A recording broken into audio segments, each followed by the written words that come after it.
ஹிந்தி எதிர்ப்பு என்பது மைய அரசாங்கம், மைய ஒன்றிய அரசாங்கம் தொடர்ந்து செய்து கொண்டு வருவது என்றாலும் கூட, சமீபத்தில் அதனுடைய அழுத்தம், தாக்கம் அதிகமாக தெரிகின்றது.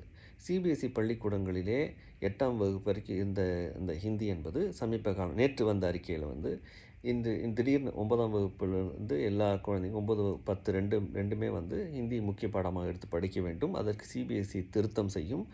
ஆங்கில பாடத்தை 3வது பாடமாக வைத்துக் கொள்ளுங்கள். அதற்கு சிபிஎஸ்இ திருத்தாது. அதாவது ஹிந்தி முக்கியம், ஆங்கிலம் முக்கியம் இல்லைங்கிற செய்தியை தெளிவாக சொல்கின்றார்கள். இது சொல்வது தவறு ஒரு பக்கம். 9ஆம் வகுப்பு சிபிஎஸ்இக்கு ஏற்கனவே கல்வியாண்டு துவங்கிவிட்டது. துவங்கினதுக்கப்புறம் இதை சொல்கிறாங்க. இது நிறைய பெற்றோர்கள், பள்ளிக்கூடங்கள் ரொம்ப திணறிட்டு இருக்கிறாங்க இப்படி பண்ணுறதை பார்க்கும்போது. அது ஒரு பக்கம். ஆனால் இந்த மைய அரசாங்கம் வந்து தொடர்ந்து இந்தி திணிப்பை அதை இன்னும் அதிகப்படுத்தியிருக்குது. அவர்களுடைய தாக்கம் என்பது இன்னும் அதிகப்படுத்துகிறாங்க. இந்த சூழ்நிலையில் பெற்றோர்கள் மட்டுமல்லாது மாநில அரசாங்கமும் விழிப்புடன் இருக்க வேண்டும். இந்தி திணிப்பை வந்து நம்ம தொடர்ந்து எதிர்க்க வேண்டும். தாய் தமிழை காக்க வேண்டும். தொடர்ந்து விழிப்புடன் இருந்து நம்முடைய மாநிலத்தையும் தமிழையும் மாநில உரிமைகளையும் காத்திட வேண்டும்.